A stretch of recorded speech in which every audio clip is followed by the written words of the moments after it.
tornou-se um instrumento de poder. E se o jogo político é uma guerra, o objetivo se tornou a conquista de território. No quilombo, negros. Na reserva, índios. E no bolso, dinheiro. O relatório final da CPI da FUNAI, INCRA 2, tem mais de 3.000 páginas. A CPI pediu o indiciamento de 96 pessoas. São funcionários da FUNAI, do INCRA, antropólogos, dirigentes do Conselho Indigenista Missionário e de outras organizações não governamentais. Todos participaram de processos de demarcação de terras indígenas, quilombolas e assentamentos para a reforma agrária, no Rio Grande do Sul, Santa Catarina, Mato Grosso do Sul, Mato Grosso e Bahia. São acusados de cometer crimes para fraudar esses processos. A CPI da FUNAI pediu a quebra de sigilo da ONG Centro de Trabalho Indigenista e de seus antropólogos. A entidade foi acusada de receber financiamento internacional para demarcar terras em favorecimento de entidades estrangeiras, em áreas onde não havia indícios de populações tradicionais. O meu laudo antropológico das terras indígenas do Baixo e Médio Rio Negro foi desprezado pela FUNAI. Outro antropólogo foi chamado para fazer o laudo e também teve o laudo rejeitado pela FUNAI. E somente uma antropóloga ligada ao Instituto Socioambiental, na época em que o seu marido era presidente da FUNAI e conseguiu implementar uma terra indígena com mais de 1.200.000 hectares. Olha, os episódios são os mais grotescos possíveis. Existem sim laudos equivocados por parte da FUNAI, que identifica a posse tradicional indígena em áreas onde nunca tiveram indígenas. A CPI identificou que a FUNAI cria comunidades indígenas, casos concretos em que a FUNAI ressuscitou grupos indígenas já extintos há muitas décadas.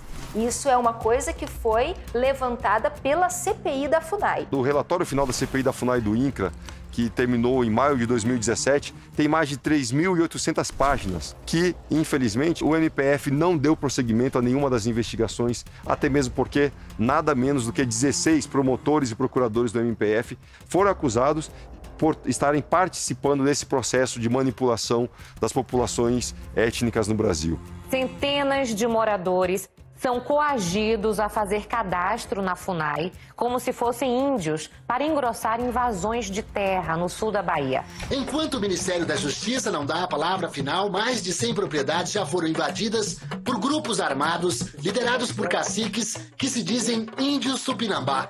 Quem é o seu cacique? Cacique é Babau. Como é seu nome, meu amigo? Osman. Osman. Essa arma, então, essa 36 é a sua que você pegou na retomada? Peguei na retomada. Certo, então a arma que você pegou. Peguei. Beleza, Osman. Você tem registro dela? Não. Você tem porte dela? Não. Então você está preso por porte ilegal de arma. O seu Clementino e a dona Delza chegaram a passar alguns dias como se fossem tupinambás. Este agricultor conta que 7 integrantes da família dele viraram índios do dia para a noite. Ele preenche um cadastro e manda para a FUNAI. E a FUNAI, Rômulo, a gente foi para a FUNAI, chegou lá, Rômulo, o administrador da FUNAI geral, assina no cadastro e diz que a gente é índio. Seu José conta que os caciques ameaçam quem não se cadastra. Ameaçou a gente que se a gente não se tornasse índio, que tomava a propriedade da gente.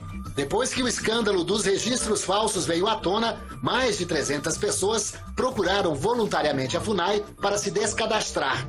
Procurada, a FUNAI disse que não tutela índios e que não vai comentar a denúncia. Muitas vezes, a régua do antropólogo é a ponta do dedo do índio. O antropólogo fala: onde era o seu tecurrá? Onde era a sua casa de reza? Onde era a sua aldeia? E o índio fala: era lá. E o antropólogo escreve: tantos metros, quilômetros a leste, a oeste, a sul. Nas conclusões do relatório da CPI da FUNAI, foi escrito que, enquanto todos sofrem, o discurso maniqueísta serve de cortina de fumaça para o ilícito e a má-fé. É comum que propriedades sejam invadidas por homens que afirmam ser indígenas sem nenhuma comprovação. O produtor rural que adquire uma propriedade do Estado o faz porque acredita no Estado, acredita na validade daquele documento. Aquele documento agora não vale mais? O que acontece quando o Estado age desta forma? Há uma quebra na confiança legítima do cidadão com o Estado. Os índios fazem, neste momento, um ritual de consagração do solo. É uma forma de marcar o território que, segundo eles, pertence à reserva. A área onde ficam as aldeias foi doada através de um decreto de lei há mais de 60 anos.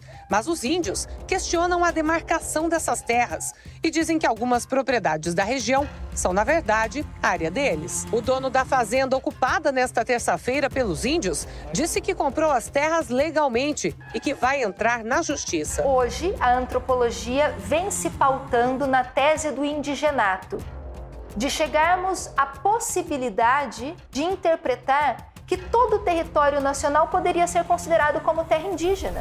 Já existem reivindicações indígenas, como, por exemplo, da grande nação Guarani, que são indígenas brasileiros, paraguaios, argentinos, mas em especial brasileiros e paraguaios, reivindicando o reconhecimento e a independência da grande nação Guarani.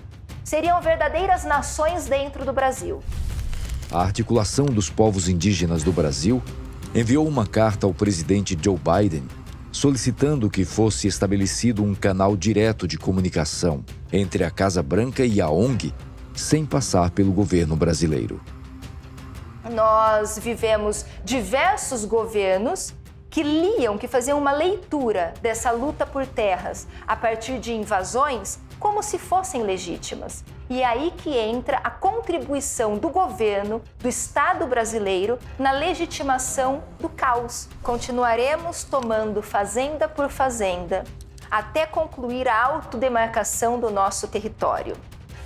O que significa continuaremos retomando?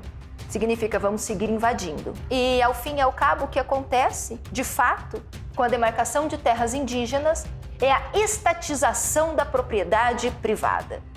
Se isso vai ter solução e se nós teremos um desfecho justo, está na mão do Supremo Tribunal Federal. Segundo o IBGE, mais de 800 mil índios vivem no Brasil. Isso representa 0,4% da população brasileira. Graças aos peculiares cálculos de entidades como o Instituto Socioambiental e o Conselho Indigenista Missionário, menos de 1% da população brasileira já é dona de 14% do território nacional. Onde há reservas indígenas, o progresso não passa.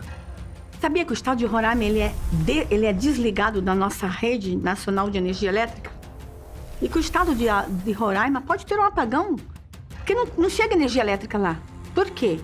Porque para passar as nossas torres de transmissão tem que passar num percurso de 800 quilômetros, tem que passar acho que em torno de 150 numa área indígena.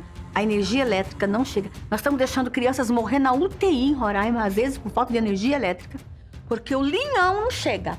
Basta você citar essa obra, que é uma obra que é o sonho do estado de Roraima. Os povos muitas vezes querem o desenvolvimento, mas estão aqui, ó, cheio de ONG lá dentro dizendo, não aceite, entendeu? Um dia, Bidan desceu do céu para oferecer presentes para os índios. Ele ofereceu uma espingarda, mas os índios preferiram o arco e a flecha. Ofereceu um boi, mas os índios disseram que o boi fedia e preferiram a caça. Bidan ofereceu muitas outras coisas, até ouro, mas os índios recusaram tudo. E assim, Bidan deu tudo para os brancos.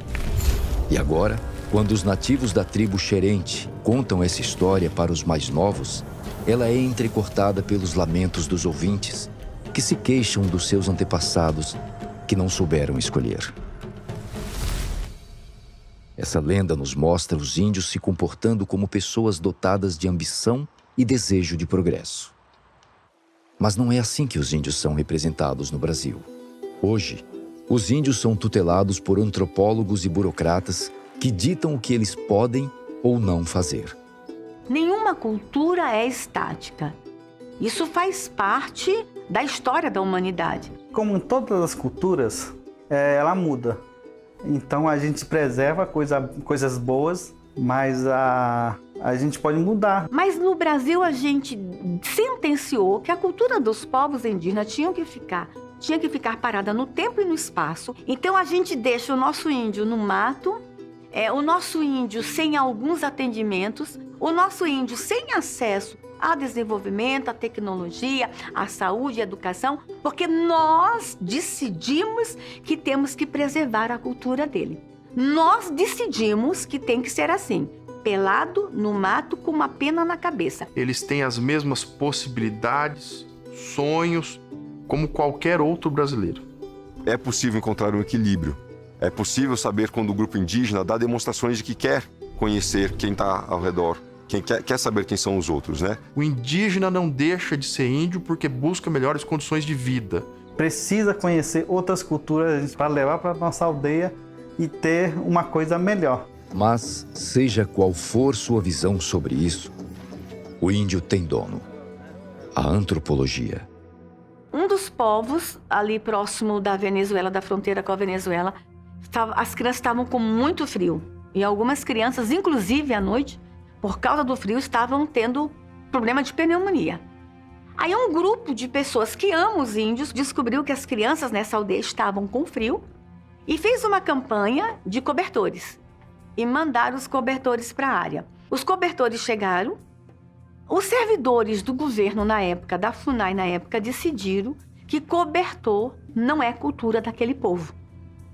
O caminhão foi embora e os cobertores não foram entregues para as crianças porque aquele povo não usa cobertor porque não faz parte da cultura. Peraí, o frio, a pneumonia, o mosquito é cultura e um cobertor não pode ir para evitar, inclusive para trazer qualidade de vida para as crianças e que essas crianças não morram por pneumonia?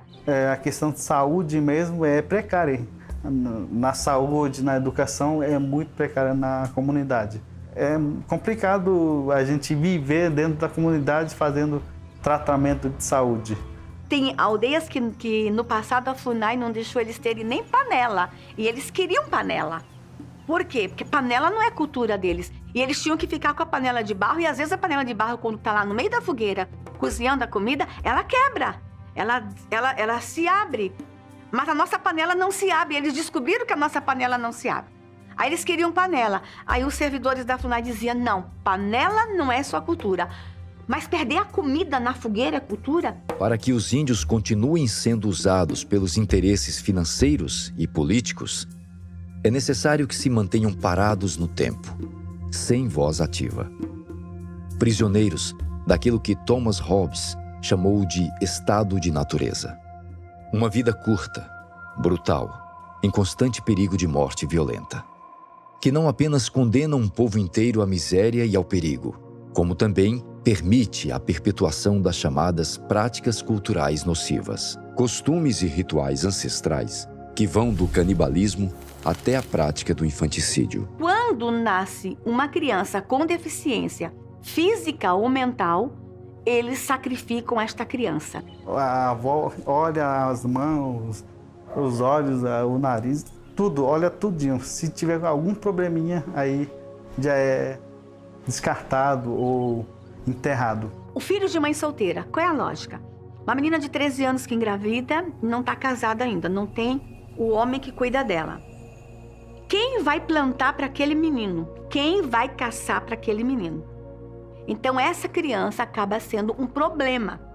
Então lá no passado eles eliminavam as crianças meio que por conta dessas compreensões. Mas hoje eu não posso permitir que uma criança seja enterrada viva porque é filho de mãe solteira. Nós temos no relato antropológico no Brasil, por exemplo, que se uma família tinha 3 meninas, a partir da 4ª tinha que sacrificar a 4ª, porque menina é peso, tá? Então é o seguinte, eu não posso permitir que no meu Brasil a gente enterre meninas, tão somente por terem nascido meninas. Gêmeos, meus primos que foram mortos, porque eram gêmeos, nasceram 2 saudáveis, não tinha nenhum problema de saúde e eles foram enterrados vivos. Tem a mãe que até hoje ela sofre porque matou seu filho, enterrou seu filho vivo e ficou chorando dentro do buraco e ela não tinha que fazer nada. Então hoje em dia ela fica ouvindo o choro de uma criança no ouvido. Nossa, é choro do meu filho. Então ela passa mal por causa disso. Mesmo que levou anos e anos para tentar, né, esquecer isso, ela diz que não consegue esquecer. A mulher indígena sofre na hora de enterrar um bebê. Porque mãe é mãe em qualquer língua, em qualquer raça. Você acha que ela enterra o bebê e ela sai pulando, dançando no meio da aldeia? Ela chora. Essa é uma prática nociva que precisa ser transformada. A gente pode mostrar para esses povos que tem aonde buscar ajuda, né? E como criar essas crianças. Nós trabalhamos na questão da conscientização. E nós temos resultados positivos em relação a isso. Às vezes são povos que não têm energia elétrica. Como é que eu vou tratar essa criança? Então a gente vem com essa voz para ensinar mesmo, de certa forma. Olha, como é que pode ser melhor a vida dessa criança, entende? Algumas dessas etnias que anteriormente, no passado, né, praticavam o infanticídio, hoje não praticam mais. As meninas ticuna, procure as imagens. Como que é o rito de passagem dessa menina? Ela vai para o meio de mulheres mais velhas, às vezes a avó materna, a avó paterna, e as mulheres começam a arrancar o cabelo dela. A sangue, a dor e a sofrimento nesse rito de passagem. É na primeira menstruação. Não edite essa minha parte, tá? Eu queria fazer um chamamento ao Brasil a amar os indígenas. Eu tenho muito cuidado, inclusive, quando eu coloco sobre práticas culturais nocivas, para não despertar raiva, mas misericórdia, amor, compreensão e vontade do Brasil ajudá-los a superar algumas práticas que nós consideramos práticas culturais nocivas. Índios que muitas vezes declaram abertamente o seu desejo